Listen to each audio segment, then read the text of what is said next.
Welcome back ಸ್ನೇಹಿತರೆ. ನಾನು ಈಗಾಗಲೇ 1 to 5 ಏನು ಟೀಚರ್ಸ್ ಕಾಲ್ಫಾರ್ಮ್ ಆಗ್ತಾ ಇದೆ, ಅದಕ್ಕೆ ಸಂಬಂಧಪಟ್ಟಂಥ ಕ್ಲಾಸ್ಗಳನ್ನು ಮಾಡ್ತಾ ಇದ್ದೀನಿ. ಅದು ಕೂಡ ಪಠ್ಯಕ್ರಮ ಆಧಾರಿತ, ಅಂದರೆ ಸಿಲೆಬಸ್ ರಿಲೇಟೆಡ್ ಮಾಡ್ತಾ ಇದ್ದೀನಿ ಸ್ನೇಹಿತರೆ. ಅದರಲ್ಲಿ ಕನ್ನಡಕ್ಕೆ ಸಂಬಂಧಪಟ್ಟಂತೆ 2 ಕ್ಲಾಸ್ಗಳನ್ನು ಈಗಾಗಲೇ ನಾನು ಮಾಡಿದ್ದೆ. ನೀವು 2 ಕ್ಲಾಸ್ಗಳನ್ನು ನೋಡಿದ್ದೀರಾ ಮತ್ತು ಅದ್ಭುತವಾದ ಸಪೋರ್ಟ್ ಕೂಡ ಕೊಟ್ಟಿದ್ದೀರಾ. ಸೊ ಇದೀಗ ನಾನು 3ನೇ ತರಗತಿಯನ್ನು ಮಾಡ್ತಾಯಿದ್ದೀನಿ, ನಾನು 3ನೇ ಕ್ಲಾಸನ್ನು ನಿಮಗೆ ಮಾಡ್ತಾ ಇದ್ದೀನಿ ಸ್ನೇಹಿತರೆ. ಈ 3ನೇ ಕ್ಲಾಸಲ್ಲಿ ಏನಿರುತ್ತೆ ಅಂದರೆ ಸಮಾಸಗಳು, ಕನ್ನಡಕ್ಕೆ ಸಂಬಂಧಪಟ್ಟಂತಹ ಸಮಾಸಗಳು ಇರುವಂಥದ್ದು ಸ್ನೇಹಿತರೆ. ಇನ್ನೊಂದು ವಿಚಾರ, ಇವು ಉಚಿತ ತರಗತಿಗಳಾಗಿವೆ. ಪ್ರಾಥಮಿಕ ಶಾಲಾ ಶಿಕ್ಷಕರ ನೇಮಕಾತಿ 2026ಕ್ಕೆ ಯಾರೆಲ್ಲ ಪ್ರಿಪೇರ್ ಆಗ್ತಾ ಇದ್ದಾರೋ ಅವರಿಗೆ ಇದನ್ನು ನೀವು ಕಳಿಸಿ ಸ್ನೇಹಿತರೆ. ಉಚಿತವಾಗಿ ಕ್ಲಾಸ್ಗಳು ಕೂಡ ಸಿಗುತ್ತೆ. ಇನ್ನೊಂದು ವಿಚಾರ ಗೊತ್ತಿರಲಿ, ಇವೆಲ್ಲವೂ ಕೂಡ ಪಠ್ಯಕ್ರಮ ಆಧಾರಿತ. ಇನ್ನು 1 to 5 ಸಿಲೆಬಸ್ ಏನಾದರೂ ನಿಮಗೆ ಗೊತ್ತಿಲ್ಲ ಅಂದರೆ, 1 to 5 ಶಿಕ್ಷಕರ ಸಿಲೆಬಸ್ ಏನಾದರೂ ಗೊತ್ತಿಲ್ಲ ಅಂದರೆ ನನ್ನ ವಿಡಿಯೋದಲ್ಲಿ, ಅಂದರೆ ನನ್ನ ಚಾನಲ್ನಲ್ಲಿ ಒಂದು ವಿಡಿಯೋ ಮಾಡಾಕಿದ್ದೀನಿ, ಅದನ್ನು ನೀವು ನೋಡಬಹುದು ಅಂತ ಹೇಳ್ತಾ ಸ್ನೇಹಿತರೆ ಶುರು ಮಾಡೋಣ. ಸಮಾಸಗಳು ಸ್ನೇಹಿತರೆ, ಸಮಾಸಗಳು ಮತ್ತು ಸಂಧಿಗಳು ಇವೆರಡು ತುಂಬ ಇಂಪಾರ್ಟೆಂಟ್. ಸಂಧಿಗಳಲ್ಲಿ 1 ಮಾರ್ಕ್ಸ್ ಅಥವಾ 2 ಮಾರ್ಕ್ಸ್ ಕಂಪಲ್ಸರಿ ಬರುತ್ತೆ. ಸಮಾಸದಲ್ಲಿ 1 ಮಾರ್ಕ್ಸ್ ಅಥವಾ 2 ಮಾರ್ಕ್ಸ್ ಕಂಪಲ್ಸರಿ ಬರುತ್ತೆ.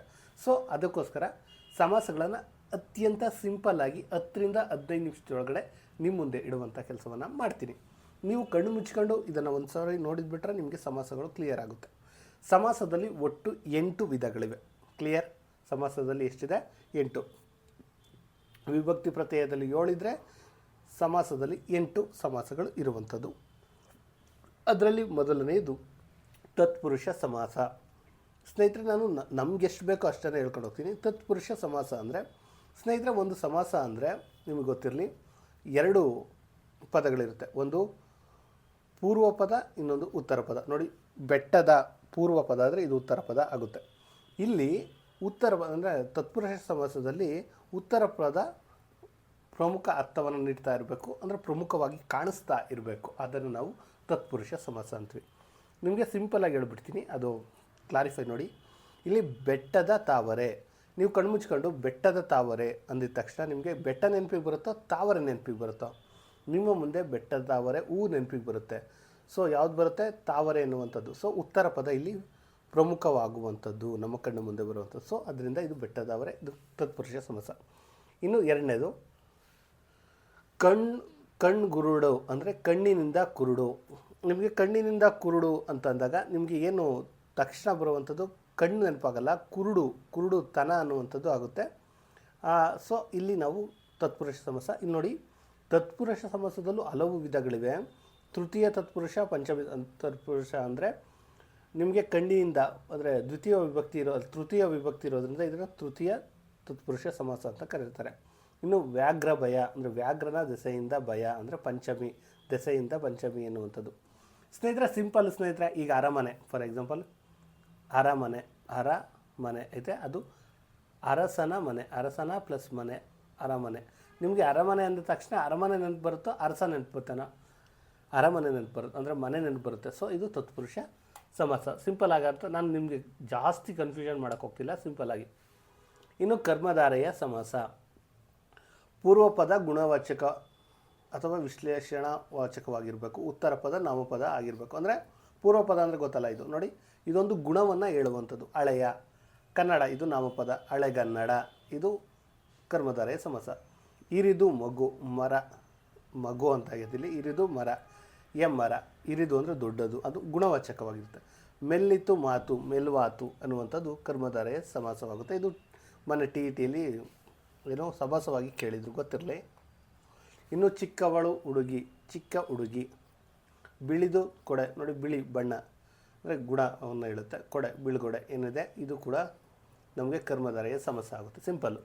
ಇನ್ನು ದ್ವಿಗು ಸಮಾಸ ಸ್ನೇಹಿತರೆ. ದ್ವಿಗು ಸಮಾಸ ಅಂದರೆ ಸಿಂಪಲ್ ಆಗಿ ಅಂದ್ಕೊಳ್ಳಿ, ಸಂಖ್ಯಾವಾಚಕ ಉತ್ತರ ಪದ ನಾಮಪದ ಆಗಿರಬೇಕು, ಅಂದರೆ ಪೂರ್ವ ಪದ ಸಂಖ್ಯಾವಾಚಕ ಆಗಿರಬೇಕು, ಉತ್ತರ ಪದ ನಾಮಪದ. 2 ನೋಡಿ, ಇಕ್ಕೆಲ ಅನ್ನೋದು 2 ಪ್ಲಸ್ ಕೆಲ, ಇಕ್ಕೆಲ ಅನ್ನುವಂಥದ್ದು. 3 ಪ್ಲಸ್ ಮಡಿ ಅಂದರೆ ಮೂಮಡಿ ಅನ್ನುವಂಥದ್ದು. 2 ಪ್ಲಸ್ ಕೆಲ ಇಕ್ಕೆಲ ಆಗುವಂಥದ್ದು. ಓಕೆ. ಷಟ್ ಪ್ಲಸ್ ಕೋನ, ಷಟ್ಕೋನ. 8 ದೆಸೆ, ದೆಸೆ ಎನ್ನುವಂಥದ್ದು. ಸಿಂಪಲ್. ಫಸ್ಟು ಒಂದು ಅಕ್ಷರ ಅಂದರೆ ಸಂಖ್ಯೆ ಇರಬೇಕು, ಆಮೇಲೆ ಉತ್ತರ ಪದ ನಾಮಪದವಾಗಿದ್ದರೆ ಅದನ್ನು ದ್ವಿಗು ಅಂತ ಕರೀತಾರೆ. ಇನ್ನು ದ್ವಂದ್ವ ಸಮಾಸ. ಎರಡು ಪದ ಅಥವಾ ಹೆಚ್ಚು ಪದಗಳು ಸೇರಿರುವಂಥದ್ದು. ನೋಡಿ, ಒಲವು, ಮನೆಯು, ಒಲಮನೆ, ಕೆರೆಯು, ಕಟ್ಟೆಯು, ಬಳ್ಳಿಯು ಅಂತ ಬಂದರೆ ಕೆರೆ, ಕಟ್ಟೆ, ಬಳ್ಳಿ ಆ ಥರ. ಗಿರಿಯು, ದುರ್ಗವು, ವನವು, ಗಿರಿ, ವನ, ದುರ್ಗಗಳು. ಹಿಂಗೆ 3-4 ಅಂದರೆ 2-3 ಇದು ಎಲ್ಲ ಸೇರಿಸಿ ಆಗಿರುವಂಥದ್ದೇ ದ್ವಂದ್ವ ಸಮಾಸ. ಇನ್ನು ಅಂಶಿ ಸಮಾಸ. ಪೂರ್ವ ಪದ ಅಂಶವಾಗಿದ್ದು ಸಿಂಪಲ್, ಉತ್ತರ ಪದ ಅಂಶದ ಒಂದು ಭಾಗ ಆಗಿರಬೇಕು. ನೋಡಿ, ಈಗ ಕೈ ಪೂರ್ವ ಪದ ಅಂಶ, ಕೈನ ಒಂದು ಅಂಶ, ಒಂದು ಕೈ ಅನ್ನೋದು ಒಂದು ಭಾಗ. ಅದರ ಅಡಿ ಅನ್ನುವಂಥದ್ದು ಅದರಲ್ಲಿ ಒಂದು ಭಾಗವನ್ನು, ಕೈನ ಒಂದು ಭಾಗ, ಇದು ಅಡಿ ಅನ್ನುವಂಥದ್ದು. ಸೊ ಅವೆರಡು ಸೇರಿ ಅಂಗೈ ಎನ್ನುವಂಥದ್ದು. ಸಿಂಪಲ್, ಅರ್ಥ ಆಯ್ತಾ? ಕಾಲಿನ ಹಿಂದೆ, ಕಾಲು ಅನ್ನುವಂಥದ್ದು ಭಾಗ, ಅದರಲ್ಲಿ ಒಂದು ಅಂಶ, ಅದರ ಒಂದು ಭಾಗ ಬಂದು ಹಿಂದೆ, ಸೊ ಇಂಗಾಲು. ಸರಿನಾ? ಈ ಥರ. ರಾತ್ರಿಯ ನಡು ಅಂದರೆ ರಾತ್ರಿ ಅನ್ನೋದು ಒಂದಿದು, ನಡು ರಾತ್ರಿ ಎನ್ನುವಂಥದ್ದು ಏನಿದೆ ಇದು ಅಂಶಿ ಸಮಾಸ. ತಲೆಯ ಮುಂದೆ ಸೇಮು, ಮುಂದಲೆ. ನೋಡಿ, ಅದು ಉಲ್ಟಾ ಆಗುವಂಥದ್ದು ಇಲ್ಲಿ ಅಂಶಿ ಸಮಾಸದಲ್ಲಿ. ನೋಡಿ, ಕೈಯ ಅಡಿ ಅಂಗೈ ಹಂಗೆ ಬರುತ್ತೆ ನೋಡಿ, ತಲೆಯ ಮುಂದೆ ಮುಂದಲೆ ಈ ಥರ. ಅಡವಿಯ ನಡು ಅಂದರೆ ನಟ್ಟ ನಡುವೆ, ಅಂದರೆ ಫಸ್ಟ್ ಇದು ಬರುತ್ತೆ, ಬೆರಳಿನ ತುದಿ ಬೆರಳು, ಈ ರೀತಿ ಬರುವಂಥದ್ದೇ ಅಂಶಿ ಸಮಾಸ. ಇನ್ನು ಕ್ರಿಯಾ ಸಮಾಸ. ಪೂರ್ವ ಪದ ದ್ವಿತೀಯ ವಿಭಕ್ತಿಯ ಮತ್ತು ಉತ್ತರ ಪದ ಕ್ರಿಯಾ, ಅಂದರೆ ಯಾವಾಗ್ಲೂ ಕ್ರಿಯಾ ಸಮಾಸ ಅಂದಾಗ ದ್ವಿತೀಯ ವಿಭಕ್ತಿ ಬರುವಂಥದ್ದು. ಮನೆಯನ್ನು ಕಟ್ಟು, ಮನೆ ಕಟ್ಟು. ಕಣ್ಣನ್ನು ಕಾಣದೆ, ಕಣ್ಣು ಕಾಣದೆ, ಯಾವಾಗಲೂ ಕೂಡ ಅನ್ನುವಂಥದ್ದು ಬರುತ್ತೆ. ಮೈಯನ್ನು ಮರೆ, ಕ್ರಿಯಾ ಸಮಾಸ ಅಂದರೆ ಮೈ ಮರೆ. ಮೈ ಮುಚ್ಚು, ಮೈಯನ್ನು ಪ್ಲಸ್ ಮುಚ್ಚು, ಮೈ ಮುಚ್ಚು. ಕೈಯನ್ನು ಕೊಳ್ಳುವುದು, ಕೈಗೊಳ್ಳುವುದು, ಅಂದರೆ ದ್ವಿತೀಯ ವಿಭಕ್ತಿ ಪೂರ್ವ ಪದದಲ್ಲಿದ್ದರೆ ಉತ್ತರ ಪದದಲ್ಲಿ ಕ್ರಿಯಾಪದ ಆಗಿರಬೇಕು. ಅಂದರೆ ಕ್ರಿಯೆ ಅಂದರೆ ಕಟ್ಟು, ಕಾಣದೆ, ಮರೆ ಎನ್ನುವಂಥದ್ದು. ಇನ್ನು ಬಹುರ್ವಿಹಿ ಸಮಾಸ.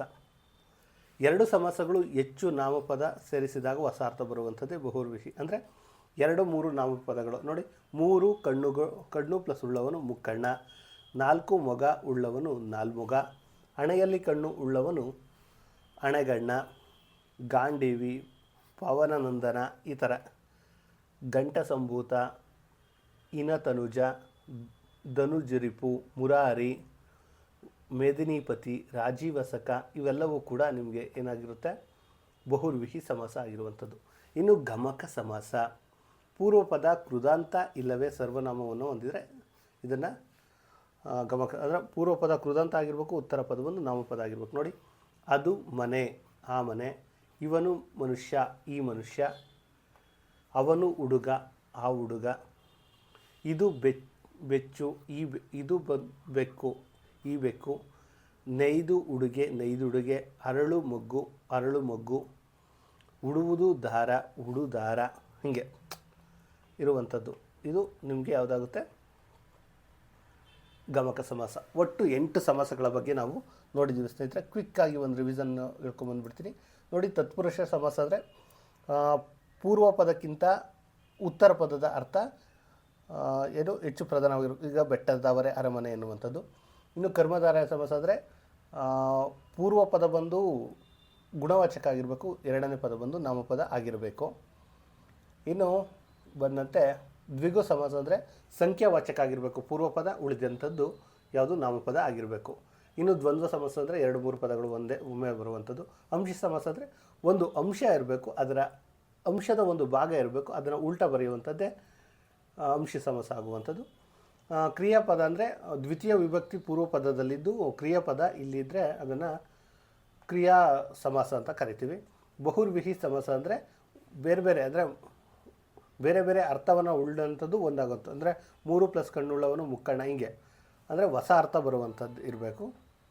ಇನ್ನು ಗಮಕ ಸಮಾಸ ಅಂದರೆ ಒಂದು ಕೃದಾಂತ ಫಸ್ಟು, ಅದು, ಇದು, ಇವನು ಅನ್ನುವಂಥದ್ದು, ಅದ್ರ ಜೊತೆಗೆ ನಾಮಪದ ಇರುವಂಥದ್ದು. ಸಿಂಪಲ್ ಸ್ನೇಹಿತರೆ, ಸಮಾಸ ಅಂದರೆ ಇಷ್ಟೇ. ಇನ್ನು ಸಂಧಿಗಳು ಕೂಡ ಇದೆ. ಇದನ್ನು ನೀವು ಇವತ್ತು ಅರ್ಥ ಮಾಡ್ಕೊಳ್ಳಿ, ಸ್ವಲ್ಪ ಜೀರ್ಣಿಸ್ಕೊಳ್ಳಿ. ನಾಳೆ ಇಷ್ಟೇ ಸಿಂಪಲಾಗಿ 10ರಿಂದ 15 ನಿಮಿಷದಲ್ಲಿ ನಿಮಗೆ ಸಂಧಿ ಪಾಠವನ್ನು ಕೂಡ, ಅಂದರೆ ಸಂಧಿಗಳ ವಿಧಗಳು ಅಂದರೆ ಸ್ವರ ಸಂಧಿ, ವ್ಯಂಜನ ಸಂಧಿ, ಸಂಸ್ಕೃತ ಸಂಧಿ ಏನಿದೆ ಇವನ್ನು ಸಿಂಪಲಾಗಿ ನಿಮ್ಮ ಮುಂದೆ ಹೇಳುವಂಥ ಕೆಲಸವನ್ನು ಮಾಡ್ತೀನಿ. ಅದಕ್ಕಿಂತ ಮುಂಚೆ ನೀವು ಇನ್ನೂ ನಮ್ಮ ಚಾನಲನ್ನು ಸಬ್ಸ್ಕ್ರೈಬ್ ಆಗಿಲ್ಲ ಅಂದರೆ ಈ ಕೂಡಲೇ ಸಬ್ಸ್ಕ್ರೈಬ್ ಆಗಿ ಹಾಗೂ ತಪ್ಪದೆ ನಿಮ್ಮ ಸ್ನೇಹಿತರಿಗೆ ಶೇರ್ ಮಾಡಿ ಅಂತ ಹೇಳ್ತಾ ಈ ವಿಡಿಯೋನ ಇಲ್ಲಿ ಮುಗಿಸ್ತಿದ್ದೇನೆ.